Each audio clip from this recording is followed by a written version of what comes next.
Hi എല്ലാ കൂട്ടുകാർക്കും എൻ്റെ ഇന്നത്തെ വീഡിയോയിലേക്ക് സ്വാഗതം. അപ്പോൾ ഇത് ബുധനാഴ്ചത്തെ വീഡിയോ ആണ് കേട്ടോ. അപ്പോൾ ഞാനത് പോസ്റ്റ് ചെയ്യണത് വ്യാഴാഴ്ച ആയിരിക്കും.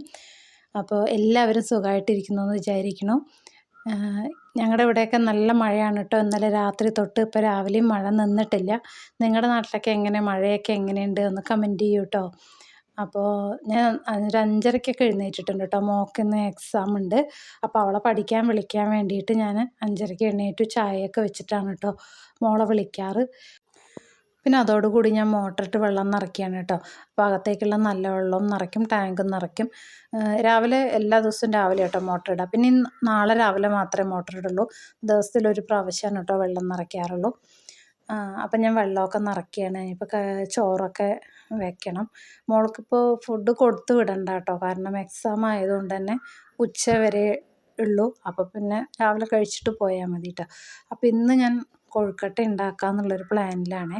കാരണം എന്താണെന്ന് പറഞ്ഞാൽ എന്നും ദോശയല്ലേ. അപ്പോൾ ഇന്നൊരു മാറ്റമാവട്ടെ എന്ന് വിചാരിച്ചിട്ട് കൊഴുക്കട്ട ഉണ്ടാക്കാമെന്ന് വിചാരിച്ചു. അപ്പോൾ ഇന്നലെ രാത്രി ഞാൻ പച്ചരി വെള്ളത്തിലിട്ടിട്ടാണ് കേട്ടോ കിടന്നത്. അപ്പോൾ ഇന്ന് രാവിലെ എഴുന്നേറ്റ് അരച്ച് ഫ്രഷായിട്ട് ഉണ്ടാക്കണ കൊഴുക്കട്ടയാണ് ഏട്ടന് ഇഷ്ടം കേട്ടോ. തലേ ദിവസം അരച്ച് വെക്കണതിനോട് ഏട്ടന് ഇഷ്ടമില്ല. അപ്പം ഞാൻ അപ്പം അരച്ചുണ്ടാക്കുകയാണ് കേട്ടോ ചെയ്യാറ്.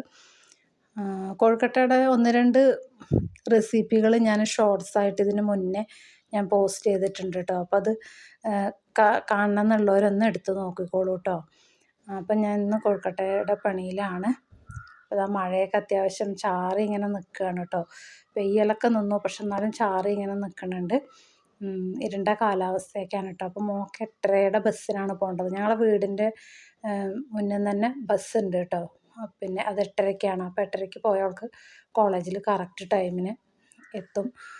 അപ്പോൾ 8:30 ആകുമ്പോഴേക്കും അവൾക്ക് കഴിക്കാനുള്ളത് കൊടുക്കണം കേട്ടോ. അപ്പോൾ അതിനിടയിൽ വെള്ളമൊക്കെ തിളച്ച് വന്നിട്ടുണ്ട്.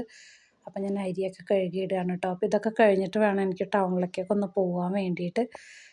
കുറച്ച് സാധനങ്ങളൊക്കെ വാങ്ങിക്കാനുണ്ട്. പിന്നെ മാവേലി സ്റ്റോറിലും ഒക്കെ ഒന്ന് പോകാനുണ്ട് കേട്ടോ. അപ്പം ഞാൻ അരിയൊക്കെ ഇട്ടതിന് ശേഷം കൂട്ടാനാണെങ്കിൽ ഇന്നലെ വെച്ച മോര് കൂട്ടാനുണ്ട് കേട്ടോ. അപ്പോൾ ഇന്ന് അതുകൊണ്ട് അഡ്ജസ്റ്റ് ചെയ്യാമെന്ന് വിചാരിക്കുന്നു ഞാൻ. അതുകൊണ്ട് വേറെ കറികളൊന്നും പ്രത്യേകിച്ച് ഞാൻ ചോറിന് ഉണ്ടാക്കിയില്ല കേട്ടോ. അത് കഴിഞ്ഞ് ഞാനിത് പച്ചരി വെള്ളത്തിലിട്ടതൊക്കെ അരച്ച് തേങ്ങയും പച്ചരിയും കൂടി അരച്ച് പിന്നെ അതിലും ഉപ്പൊക്കെ ഇട്ട് മിക്സ് ചെയ്തതിന് ശേഷം നമ്മൾ ചീനച്ചട്ടിയിലേക്ക് എണ്ണ ഒഴിച്ച് അതിലേക്ക് മാവ് ഒഴിക്കുകയാണ് കേട്ടോ. പിന്നെ അത് ഇളക്കിക്കൊണ്ടേ ഇരിക്കുക. അപ്പോൾ അതൊന്ന് കട്ടിയാവണ വരെ ഇളക്കിക്കൊണ്ടിരിക്കുക കേട്ടോ. അപ്പോൾ അത് കട്ടിയായതിന് ശേഷം നമുക്ക് ജസ്റ്റ് ഒന്ന് ചൂടാറിയതിന് ശേഷം നമുക്ക് ഉരുളകളാക്കിയിട്ട് ഉരുട്ടിയെടുക്കുകയാണ് ചെയ്യുക. അപ്പോൾ പാതിയൊക്കെ മാവ് വെന്തിട്ടുണ്ടാവും. ബാക്കി നമ്മൾ ഉരുളകളാക്കി ഉരുട്ടിയിട്ട് വേവിച്ചെടുക്കുക കേട്ടോ ചെയ്യുക. അപ്പോൾ നമ്മളത് വഴറ്റി കഴിഞ്ഞതിന് ശേഷം വെള്ളമൊക്കെ ഒന്ന് വറ്റി ഡ്രൈ ആയുമ്പോൾ നമ്മൾ മാവ് സെറ്റാവും കേട്ടോ. പിന്നെ അത് നമ്മൾ ഉരുളകളാക്കി ഉരുട്ടിയിട്ടാണ് കേട്ടോ ഇഡ്ഡലി പാത്രത്തിൽ വെച്ച് വേവിച്ചെടുക്കണത്. പിന്നെ അതിന് ശേഷം നമ്മളത് കഷ്ണങ്ങളാക്കി മുറിച്ചതിന് ശേഷം സബോളയും കടുകും പച്ചമുളകും ഇഞ്ചി കറിവേപ്പില നമ്മളെ ഉഴുന്നുപരിപ്പ് ഇതൊക്കെ ഒന്ന് വറുത്ത് നമ്മൾ ഉപ്മാവിന് വറവിടില്ലേ അതുപോലെ വറുക്കാൻ വെച്ച് വറവൊന്ന് മൂത്ത് കഴിയുമ്പോൾ നമ്മുടെ മുറിച്ച കൊഴുക്കട്ടയുടെ കഷ്ണങ്ങളെടുത്ത് അതിലേക്കിട്ട് നന്നായി ഒന്ന് വഴറ്റിയെടുക്കാം കേട്ടോ. അങ്ങനെ ഉണ്ടാക്കാം. പിന്നെ ഇതിന് കറികളുടെ ആവശ്യമൊന്നുമില്ല. പക്ഷെ എന്നാലും ഇവിടെ ഏട്ടന് ചട്നി നിർബന്ധമായതുകൊണ്ട് തന്നെ ഞങ്ങളിതിന് ചട്നിയൊക്കെ അരയ്ക്കും കേട്ടോ. അപ്പോൾ ഇന്നത്തെ ബ്രേക്ക്ഫാസ്റ്റ് കൊഴുക്കട്ടയും തേങ്ങാ ചട്നിയൊക്കെയാണ് ഇന്നത്തെ.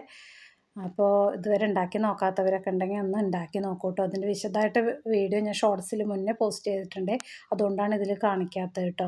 പിന്നെ മോളൊക്കെ പോയതിന് ശേഷം ഞാൻ കുളിയും തിരുമ്പലും അടിച്ചു തുടയ്ക്കലൊക്കെ കഴിഞ്ഞു. അന്ന് ഞാൻ വീഡിയോ എടുത്തില്ല കേട്ടോ. അത് കഴിഞ്ഞ് ഞാനും മോനും കൂടി ടൗണിലേക്ക് പോവുകയാണ്. കുറച്ച് പച്ചക്കറി വാങ്ങണം. പിന്നെ മാവേലി സ്റ്റോറിലൊക്കെ പോകണം കേട്ടോ. പിന്നെ അങ്ങനെ പോയി വന്ന് ഊണൊക്കെ കഴിഞ്ഞ് ജസ്റ്റ് കുറച്ച് നേരം കിടന്നു. പിന്നെ ഉച്ചയ്ക്ക് ശേഷം അത്യാവശ്യം വെയിലുണ്ടായിരുന്നു കേട്ടോ. അപ്പോൾ പൂച്ചക്കുട്ടി മഴയൊക്കെ കാരണം ചുരുണ്ട് കൂടി കിടന്നതായിരുന്നു. അപ്പോൾ വെയിൽ വന്നപ്പോൾ വെയിൽ കൊള്ളാൻ കിടക്കുകയാണ് കേട്ടോ അവൻ. പിന്നെ ഉച്ച കഴിഞ്ഞപ്പോൾ കണ്ടില്ലേ നല്ല കാലാവസ്ഥയാണ്. പിന്നെ ഞാൻ ചായ കുടിയൊക്കെ കഴിഞ്ഞതിന് ശേഷം കടയിൽ നിന്ന് വാങ്ങിക്കൊണ്ടുവന്ന സാധനങ്ങളൊക്കെ ഞാൻ ഒരു പാത്രത്തിലേക്കൊക്കെ വയ്ക്കാനുള്ളത് മാറ്റി വയ്ക്കുകയാണ് കേട്ടോ.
പാത്രങ്ങളൊക്കെ ബോക്സുകളിലേക്കൊക്കെ സെറ്റാക്കി വെച്ചു കേട്ടോ. പിന്നെ ഞാൻ കടല, വെള്ളപ്പയർ എന്ന് പറഞ്ഞാൽ മമ്പയർ, അതൊക്കെ ഞാൻ ഫ്രിഡ്ജിലേക്കാണ് കേട്ടോ വെക്കുക. അല്ലെങ്കിൽ കുറച്ച് ദിവസം കഴിഞ്ഞ് അതിലൊരു പ്രാണി വരാറുണ്ട് എനിക്ക്. അത് എന്താണെന്ന് എനിക്കറിയില്ല കേട്ടോ. അപ്പം ഞാനത് ഫ്രിഡ്ജിലാണ് അതൊക്കെ വെക്കാറ്. അപ്പോൾ അതൊക്കെ ഒരു ഡപ്പകളിലേക്ക് ആക്കി വെച്ചു. പിന്നെ പ്ലാസ്റ്റിക് കവറൊക്കെ നമ്മുടെ ഹരിതകർമ്മ സേനയിൽ ചേച്ചി വരുമ്പോൾ കൊടുക്കാൻ വേണ്ടിയിട്ട് ഞാൻ വേറൊരു കവറിലേക്ക് ആക്കി അവിടെ കെട്ടി വെച്ചു കേട്ടോ. പിന്നെ ഞാൻ ഫ്രിഡ്ജിലേക്ക് അതൊക്കെ മാറ്റുകയാണ്. കടലയും വെള്ളപ്പയറും ചെറുപയറും കാര്യങ്ങളൊക്കെ ഞാൻ ഫ്രിഡ്ജിലേക്ക് മാറ്റുകയാണ് കേട്ടോ. ഫ്രിഡ്ജിൽ ഒരുപാട് സാധനങ്ങളൊന്നും ഇല്ല കേട്ടോ. കാരണം മാവ് അരച്ച് വെച്ചാലാണ് കേട്ടോ ഇതിൽ ഫ്രിഡ്ജിൽ സാധനങ്ങളുള്ളതെന്ന് തോന്നുള്ളൂ. പിന്നെ പച്ചക്കറി വാങ്ങിയതൊന്നും ഇതിൽ ഫ്രിഡ്ജിലേക്ക് സെറ്റാക്കി വെച്ചിട്ടില്ല. ഇനിയിപ്പോൾ ഇത് കഴിഞ്ഞിട്ട് വേണം കേട്ടോ അതൊക്കെ. അപ്പോൾ ഞാൻ ഫ്രിഡ്ജ് ജസ്റ്റ് ഒന്ന് ക്ലീൻ ചെയ്തു. പ്രത്യേകിച്ച് ക്ലീൻ ചെയ്യാനൊന്നും ഇല്ല കേട്ടോ. എല്ലാ ആഴ്ചയും ഞാൻ ഫ്രിഡ്ജ് ക്ലീൻ ചെയ്യുന്നതുകൊണ്ട് തന്നെ പ്രത്യേകിച്ച് അങ്ങനെ വൃത്തികേടൊന്നും ആയിട്ടില്ല കേട്ടോ. അപ്പോൾ അതാ ഞാൻ ഫ്രിഡ്ജൊക്കെ ഒന്ന് ക്ലീൻ ചെയ്തു. അപ്പോൾ എൻ്റെ ഇന്നത്തെ ചെറിയ വീഡിയോ ആണ്. ഇത്രയേ ഉള്ളൂ വിശേഷങ്ങൾ. അപ്പോൾ എൻ്റെ വീഡിയോ ഇഷ്ടപ്പെടുകയാണെങ്കിൽ ലൈക്ക് ചെയ്യുക, ഷെയർ ചെയ്യുക, കമൻറ്റ് ചെയ്യുക. സബ്സ്ക്രൈബ് ചെയ്യാത്തവരുണ്ടെങ്കിൽ സബ്സ്ക്രൈബ് ചെയ്ത് തന്നെ സപ്പോർട്ട് ചെയ്യുക. അടുത്ത വീഡിയോ വീണ്ടും കാണാം.